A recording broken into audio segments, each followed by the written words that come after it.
बिस्मिल्लाहिर्रहमानिर्रहीम। आज तक के मुअज़्ज़ज़ नाज़रीन अस्सलाम वालेकुम। अब किस्त 57 मुलाहिज़ा फरमाएं। चीफ वांग मेरे सामने खड़ा था। सफाकी और बेरहमी उसकी आंखों से झलक रही थी और मेरा ख्याल था कि अपनी पिटाई का बदला लेने के लिए मुझ पर पहल वही करेगा। मेरा ये अंदाजा दुरुस्त निकला क्योंकि दूसरे ही लम्हे उसने अचानक ही मेरी पिंडली पर एक जोरदार ठोकर रसीद कर दी। बस इसकारी भरकर रह गया, मिलाकर पकड़े ही गए। चीफ वांग के हल्क से गुर्राहट निकली। अब देखना यह है कि तुम्हें बचाने के लिए कौन आता है। मैं तुम लोगों को बहुत बहादुर समझता था, मगर तुम लोग तो बहुत बुज़दिल निकले। मैंने बारी बारी उन तीनों की तरफ देखते हुए कहा, मेरे हाथ पैर बांध कर मर्दानी के जोर दिखा रहे हो। मेरी ये बंदिशें खोल दो, फिर देखो तुम्हारी कितनी पसलियां बाकी रहेंगी। अगर कोई और होता तो तुम्हारी बातों से इश्तियाल में आकर तुम्हें खोल भी देता, लेकिन हम ये हमाकत नहीं कर सकते। हम जानते हैं तुम कितने खतरनाक हो। चीफ वांग ने कहा, बुज़दिल। मैंने ये कहते उसके मुंह पर थूक दिया। चीफ वांग एकदम आपे से बाहर हो गया। उसने मेरे चेहरे पर थप्पड़ों और घूंसों की बारिश कर दी। मेरे ऊँटों से एक बार फिर खून बह निकला। मुझे यूं लगा जैसे मेरा दायां जबड़ा अपनी जगह से हिल गया हो।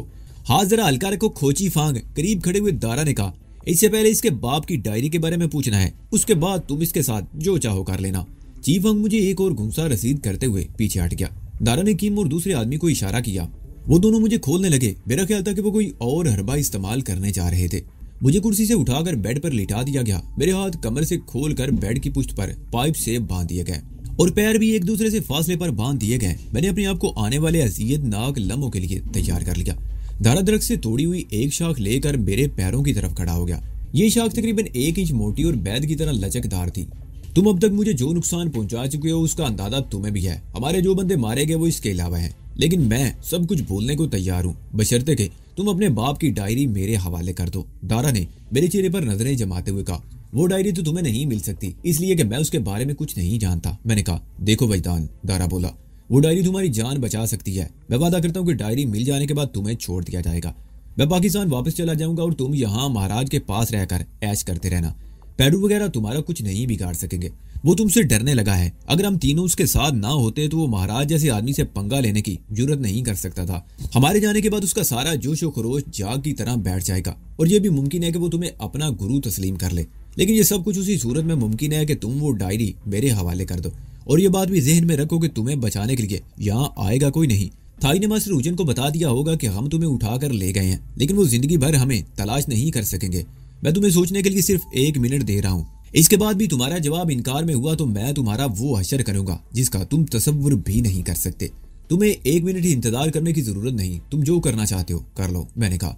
दारा चांदा में मेरी तरफ देखता रहा, फिर हाथ में पकड़ी हुई लकड़ी मेरे सीधे पैर के तलवे पर इस जोर से मारी कि मैं तड़प उठा। दारा पर जुनून तारी था। वो मेरे दोनों पैरों के तलवों पर जरबे लगा रहा था। मेरी कुव्वत बर्दाश्त जवाब दे गई और मैं चीखने लगा।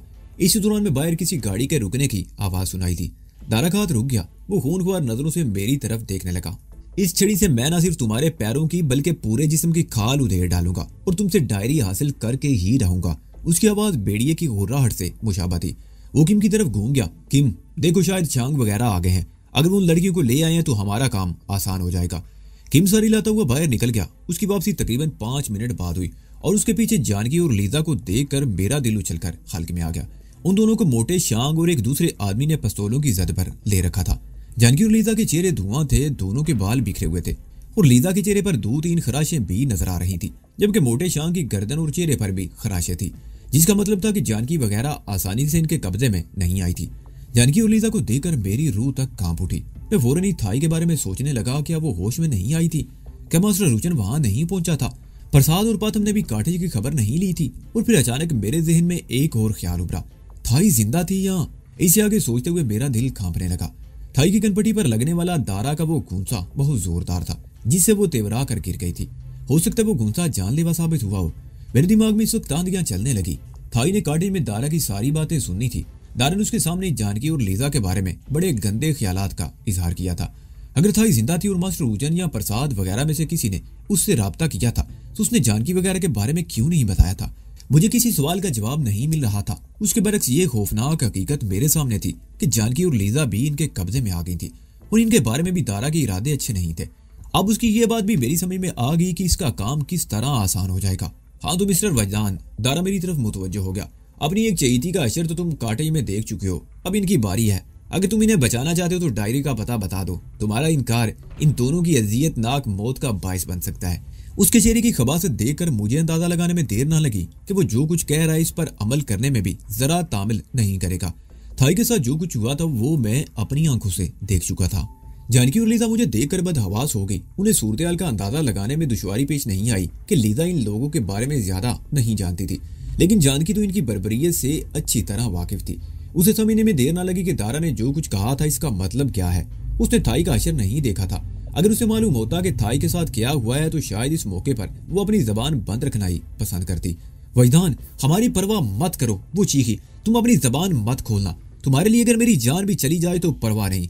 वाह, आज की हो तो ऐसी। दारा ने कहका लगाया, बड़ा शौक है अपनी जान देने का, लेकिन हम तुम्हारी जान लेंगे नहीं। जान निकल गई तो किस्सा खत्म, जिस्म बेकार। हम तो तुम्हारी जान से भी ज्यादा कीमती चीज लेने का प्रोग्राम बना रहे हैं। तुम्हें जब ये पता चलेगा कि तुम्हारे साथ क्या होने वाला है तो तुम अपने कहे हुए अल्फाज पर पछताओगी। तुम्हारे साथ जो कुछ भी होगा यहीं पर होगा, सबके सामने और इसके भी सामने। उसने मेरी तरफ इशारा किया। तुम्हें इसके लिए अपनी जान देने का ज्यादा शौक है ना? चलो पहले तुम्हारी बारी सही। मिस्टर शांग, वो मोटे शांग की तरफ मुड़ गया, तुम कई बार इसके हुस्न शबाब का जिक्र कर चुके हो, आज मौका है अपनी हसरत पूरी कर लो। अब जानकी को भी एहसास हो गया कि उसके साथ क्या होने वाला है। उसकी आंखों में वहशत भर गई। वो शांग की तरफ देखने लगी जिसने कोट उतार कर एक कुर्सी की पुश्त पर डाल दिया था और बांचे निकाले जानकी की तरफ बढ़ रहा था। जानकी खौफजदा अंदाज में पीछे हटने लगी, मगर चीफ आंग ने उसे पहले से दोनों बाहों से गिरफ्त में ले लिया। शांग जानकी के सामने रुक गया। उसने जानकी के गिरेबान पर हाथ डालकर एक जोरदार झटका दिया। जानकी का ब्लाउज फट गया और फिर ठीक उसी लम्हे छन्नाके की जोरदार आवाज सुनाई दी। अकबी खिड़की का शीशा टूटा था। शीशे के कुछ टुकड़े मेरे ऊपर भी गिरे थे। छन्नाके की आवाज के साथ ही खिड़की से गुर्राती हुई आवाज सुनाई दी, तुम सब लोग मेरी राइफल की जद पर हो। अगर किसी ने अपनी जगह से हरकत की तो गोलियों से भून डालूंगा। सब लोग अपने हाथ उठा लो। किम के हाथ में पिस्तौल था। उसने बड़ी फुर्ती का मुजाहरा करते हुए खिड़की की तरफ फायर कर दिया। एक और शीशा टूटा। उसके साथ ही किम और दारा वगैरह ने दरवाजे की तरफ छलांग लगा दी। उनके गनमैन ने बड़ी होशियारी का सबूत देते हुए ऑटोमेटिक राइफल से खिड़की की तरफ एक ब्रेस्ट मारा और फिर राइफल का रुख छत की तरफ करके गोलियां बरसा दी। बल्ब टूट गया और कमरे में अंधेरा छा गया। वो लोग पागलों की तरह दरवाजे की तरफ दौड़े। इसी दौरान में लीजा के चीखने की आवाज सुनाई दी। वो उनके रास्ते में थी और उनमें से किसी से टकरा कर गिरी थी।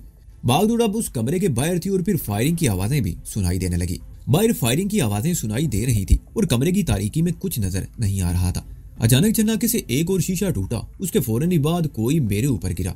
वो जो कोई भी था उसका अंदाज ऐसा था जैसे मुझे अपने जिस्म की आड़ में लेकर बचाना चाहता हो।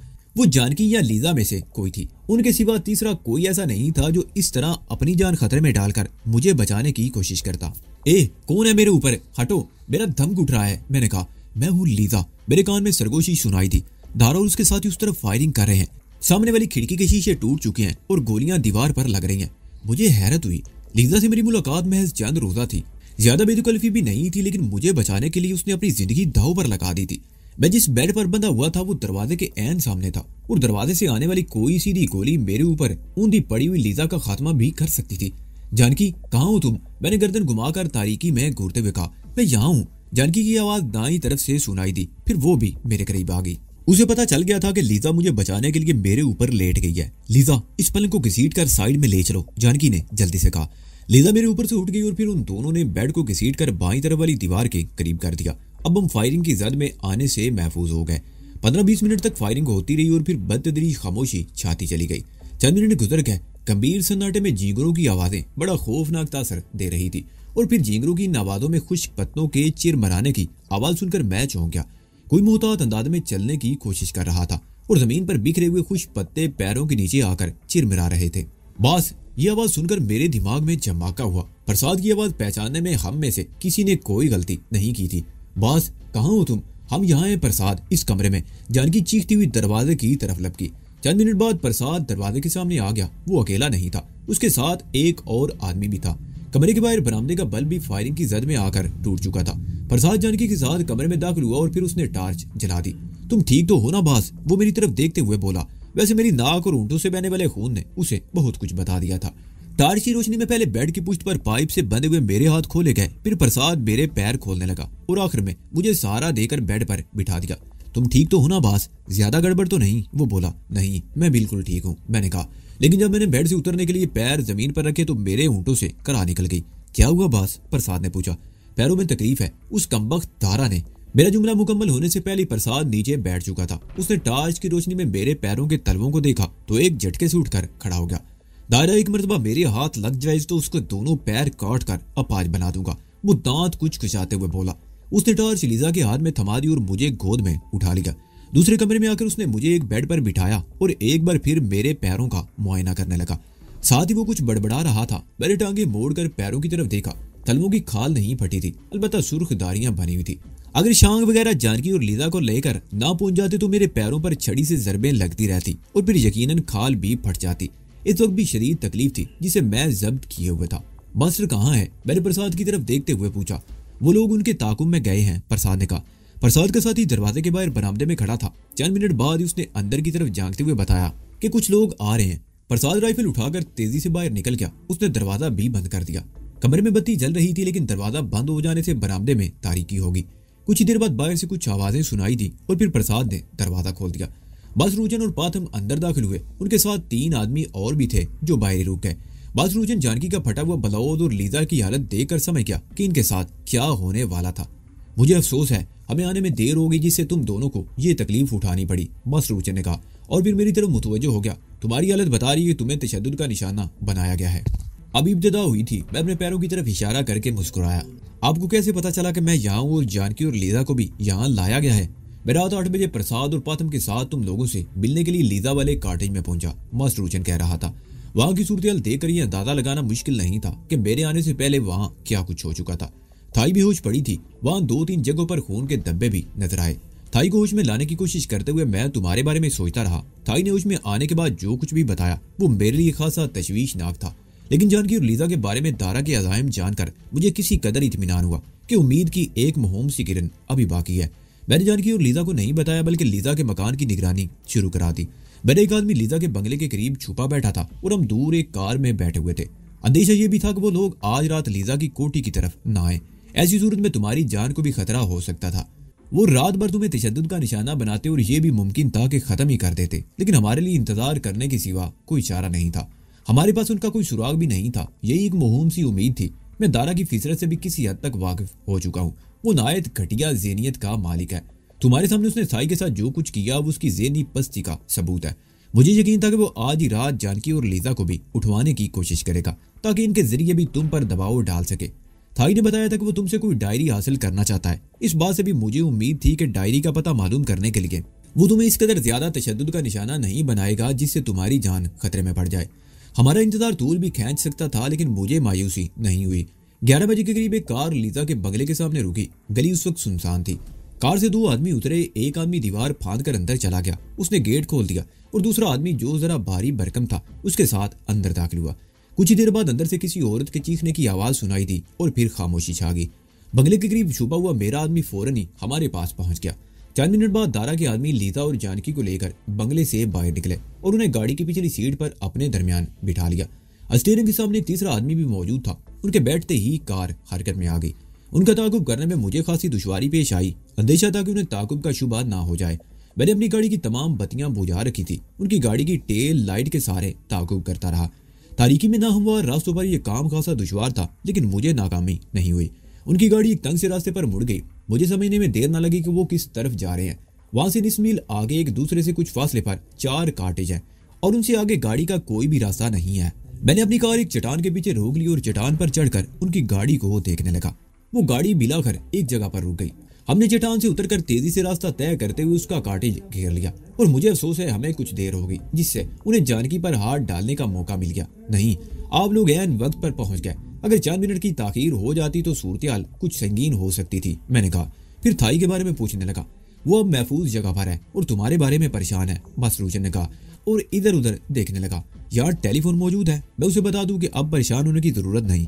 इस कमरे के कोने में टेलीफोन सेट रखा हुआ था। मास्टरूजन ने आगे बढ़कर रिसीवर उठा लिया, नंबर मिलाए और 4 मिनट तक किसी से बात करने के बाद रिसीवर रख दिया। क्या तुम चल सकते हो? मास्टर ने मेरी तरफ देखते हुए कहा। नहीं मास्टर, मेरी बजाय प्रसाद बोल पड़ा। मैं इसे गोद में उठा लूंगा। तो उठाओ इसे। अब हमें यहाँ बैठकर वक्त जाया नहीं करना चाहिए। वो लोग हमारे अचानक हमले से बदहवास होकर यहाँ से भाग तो गए हैं, लेकिन ऐन मुमकिन है कि वो पलट कर दोबारा हम पर हमला कर दे, मास्टर ने कहा। प्रसाद ने मुझे गोद में उठा लिया। बाहर 3 गाड़ियां खड़ी थी। एक तो वो जिस पर मास्टर ऊचन और प्रसाद वगैरह आए थे। 2 गाड़ियां दारा और उसके साथियों की थी। मुझे जानकी और लीजा को मास्टर ऊचन की गाड़ी की पिछली सीट पर बिठा दिया गया। एक गनमैन आगे मास्टर के साथ था। प्रसाद वगैरह ने दारा वाली उस गाड़ी पर कब्जा कर लिया जिस पर वो मुझे काठी से अगवा करके लाए थे। वो सब लोग उस तरफ की पहाड़ियों में भागे थे। मास्टर ऊचन ने एक तरफ इशारा करते हुए कहा, मुमकिन है वो इस तरफ से घूमकर हमारा रास्ता रोकने की कोशिश करें, इसलिए किसी गाड़ी की कोई बत्ती ना जलाई जाए। अगली चट्टान के करीब हम बाईं तरफ निकल जाएंगे। गाड़ियां स्टार्ट होकर आगे पीछे हरकत में आएंगी। हमारी गाड़ी आगे थी और प्रसाद वाली गाड़ी तकरीबन 20 गज पीछे। गहरी तारीकी में दुश्वार और नाहमवार रास्ते पर बगैर रोशनी के गाड़ी चलाना खतरे से खाली नहीं था। मास्टर ऊचन का ये अंदेशा बेबुनियाद निकला कि वापसी पर हम पर हमला भी हो सकता है। दारा उसके साथ ही मास्टर ऊचन के हमले से इस तरह बदहवास होकर भागे थे कि उन्हें अपना होश तक नहीं रहा होगा। हालांकि अगर वो चाहते तो वापसी पर हमें घेर सकते थे। वो अगर तारीकी में चट्टानों से हम पर फायरिंग कर देते तो हमें अच्छा खासा नुकसान पहुंच सकता था। लेकिन हम बगैर किसी रोक टोक के पहाड़ियों से निकलकर शहरी हुदूद में दाखिल हो गए। इस वक्त रात के 2 बजे थे। सड़कों पर सन्नाटा था। नाइट क्लब और कैसीनो वगैरह भी आमतौर पर 1 बजे बंद हो जाते थे। दोनों गाड़ियां मुख्तलिफ सड़कों पर दौड़ती हुई रिहायशी इलाके की एक कुशादा गली में दाखिल होकर एक बंगले के सामने रुक गई। मेरी दाईं तरफ बैठी लीजा उछल पड़ी। मेरे लिए इंकशाफ खासा दिलचस्प था कि मास्टर ऊचन हमें लीजा के बंगले पर ले आया था। ये जगह तुम लोगों के लिए सबसे ज्यादा महफूज है, मास्टर ऊचन ने कहा। वो लोग सोच भी नहीं सकेंगे कि तुम लोग यहाँ आ गए हो। वो एक लम्हे को खामोश हुआ, फिर बोला, तुम लोग यहाँ उतर जाओ। प्रसाद मेरे साथ 2 आदमियों के साथ यहाँ रहेगा और पाथम मेरे साथ जाएगा। पिछली गाड़ी भी रुक चुकी थी। प्रसाद उतर कर नीचे आ गया। उसने मास्टर की बात सुनी और लीजा की तरफ देखने लगा। लीजा दरवाजा खोलकर नीचे उतर आई तो प्रसाद ने झुककर मुझे गोद में उठा लिया। दूसरी तरफ से जानकी भी उतर चुकी थी। मास्टर ने पाथम को बुलाकर कुछ हदायत दी और गाड़ी को हरकत में ले आया। पाथम ने दूसरी गाड़ी का स्टीयरिंग संभाल लिया। अब वो इस गाड़ी में अकेला ही था। दोनों गनमैन और प्रसाद तो वहीं रह गए थे। मुझे हालनुमा कमरे में एक सोफे पर लिटा दिया गया। लीजा और जानकी फौरन ही एक कमरे में घुस गई। 4 मिनट बाद वो कपड़े बदल कर बाहर आ गई। लीजा के इशारे पर प्रसाद ने मुझे सोफे से उठाकर एक बेडरूम में आरामदेह बिस्तर पर लिटा दिया। भागदौड़ और जोशो खरोश में मैं अपनी तकलीफ को किसी हद तक भूला रहा था, लेकिन अब बेचैन होने लगा। लीजा दूसरे कमरे से प्लास्टिक की चौड़े मुंह वाली एक बोतल ले आई जिसमें हरे रंग की क्रीम भरी हुई थी। वो मेरे पैरों के तलवों पर इस क्रीम की मालिश करने लगी। वो रास्ते में मास्टर से मेरे पैरों के बारे में ही बातें करती रही थी। उसने इस क्रीम का नाम भी लिया था और मास्टर ने उसे यही कहा था कि वो इस क्रीम का लेप कर दे। सुबह वो डॉक्टर को ले आएगा। ये क्रीम जड़ी बूटियों का मुरक्कब थी। इसमें न जाने क्या तासीर थी कि मेरे पैरों की शदीद जलन बतदरीज कम होने लगी और मैं पुरसुकून ठंडक सी महसूस करने लगा। सुबह डॉक्टर आएगा तो मैं उससे बात करूंगी। लीजा बोतल का ढकना बंद करते हुए बोली, अगर 2-4 दिन ये क्रीम लगाई जाए तो तुम्हें इससे आराम मिल सकता है। फिर शायद डॉक्टर के इलाज की जरूरत महसूस नहीं होगी। वो कमरे से बाहर चली गई। मास्टर ऊचन के गनमैन बाहर बरामदे ही में बैठ गए। प्रसाद कुछ देर के लिए बाहर गया। दोनों गनमैनों के साथ घूम फिर कर सिक्योरिटी के पॉइंट ऑफ व्यू से कोठी के अंदर बाहर से जायजा लिया और दोबारा मेरे कमरे में आ गया। 4 मिनट बाद लीजा ट्रे उठाए कमरे में दाखिल हुई। तब मुझे पता चला कि वो आधे घंटे से कहाँ गायब थी। ट्रे में काफी के 4 मग थे। गनमैनों को वो काफी दे आई थी। रात के 2 बज रहे थे, लेकिन इस वक्त काफी की शदीद तलब महसूस हो रही थी। लीजा ने कहते हुए एक मग जानकी और प्रसाद के हाथ में थमा दिया। एक खुद उठा लिया और ट्रे मेरी गोद में रख दी। हम सब इस वक्त वाकई काफी जैसी किसी चीज की बड़ी शिद्दत से तलब महसूस कर रहे थे। काफी की चुस्कियों के साथ बातों का सिलसिला भी शुरू हो गया। हम 7 बजे के करीब परसी की आखिरी रसूमात से फारिग हुए थे, प्रसाद बता रहा था। तदफीन के बाद कुछ लड़कों ने हंगामा करने की कोशिश की, मगर मास्टर ऊचन ने उन्हें सख्ती से रोक दिया। मैं और पातम लोगों पर निगाह रखे हुए थे। कोई ऐसा मशकूक आदमी नजर नहीं आया जिसे दारा का साथी समझा जा सकता। परसी की जिम्नाजियम वापस पहुंचकर मास्टर ऊचन के कहने पर मैंने काटे फोन किया, लेकिन वहां से कोई जवाब नहीं मिला। बार बार फोन करने पर भी कॉल रिसीव नहीं हुई तो हमें परेशानी हुई। मेरा ख्याल था कि शायद खून खराबा हो गया होगा, लेकिन मास्टर ऊचन मजीद इंतजार करने को तैयार न था। पातम और मैं मास्टर के साथ काटी की तरफ रवाना हो गए। वहां पहुंचकर जो सूरत सामने आई वो बड़ी खौफनाक थी। थाई को होश में लाने के बाद पता चला कि तुम्हें दारा और किम वगैरह उठा कर ले गए हैं, और फिर उसके बाद जो कुछ हुआ वो मास्टर ऊचन तुम्हें बता चुका है। मास्टर ऊचन ने वाकई बड़ी दानिशमंदी का मुजाहरा किया जो उसने लीजा के मकान की निगरानी शुरू करा दी। अगर थाई से मालूम होने के बाद लीजा और जानकी को वहां से हटा दिया जाता तो सूरत ज्यादा खतरनाक हो सकती थी। लीजा और जानकी की निगरानी बहुत सूदमंद साबित हुई। इस तरह मास्टर ऊचन वगैरह बर वक्त वहां पहुंच गए। अगर ऐसा ना होता तो वो शायद मेरी आखिरी रात होती, या कम अज कम इतना तो जरूर होता कि दारा मुझे मफलूज करके फेंक देता। हम सुबह 4 बजे तक बातें करते रहे। लीजा अपने कमरे में चली गई। प्रसाद भी उठकर गन मैनों के पास चला गया। जानकी मेरे पास बैठी रही। वो बार बार मेरी हालत पर अफसोस का इजहार कर रही थी। लगता था जैसे मुझसे ज्यादा उसे तकलीफ हो। लीजा और प्रसाद के जाने के बाद जानकी को मौका मिल गया। वो बार बार मेरी पेशानी और रुखसारों पर बोसे दे रही थी। उसका बस नहीं चलता था कि मुझे अपने अंदर समेट लेती। अगर तुम्हें कुछ हो जाता तो। वो जुमला अधूरा छोड़कर मुझे गौर से देखने लगी। फिर चंद लम्हों की खामोशी के बाद बोली, मैं तुमसे वादा करती हूँ वजदान के दारा से तुम्हारा बदला जरूर लूंगी। उस मूजी को किसी सूरत में भी माफ नहीं करूंगी। वो वाकई बहुत मूजी है, मैंने कहा। जानकी जवाब देने की बजाय मेरी तरफ देखती रही। थोड़ी देर बाद मुझ पर गुनूदगी सी तारी होने लगी। मैं बेड की पूछ से टेक लगाए नीम दराज था। जानकी ने मुझे सीधा लिटा दिया। करीम लगाने से पैरों की तकलीफ हैरत अंगेज हद तक कम हो गई थी। सुबह 9 बजे के करीब में बेदार हुआ तो थाई मेरे बेड के पास कुर्सी पर बैठी हुई थी। वो सुबह 6 बजे ही यहाँ पहुंच गई थी। वो खामोश बैठी मेरी तरफ देख रही थी। मुझे अफसोस है थाई, मैंने उसकी तरफ देखते हुए कहा। कल जो कुछ भी हुआ उसके लिए मैं अपने आप को कभी माफ नहीं करूंगा। भूल जाओ अब उस बात को, थाई ने नजरें झुकाते हुए जवाब दिया। ये जख्म मुझे लगा है, इसका इंतकाम भी मैं ही लूंगी। मैंने बात को मजीद आगे बढ़ाना मुनासिब नहीं समझा। मैंने फौरन ही महसूस कर लिया कि इस जिक्र पर वो कुछ शर्मसार सी हो रही थी और बात करते हुए मुझसे नजरें भी चुरा रही थी।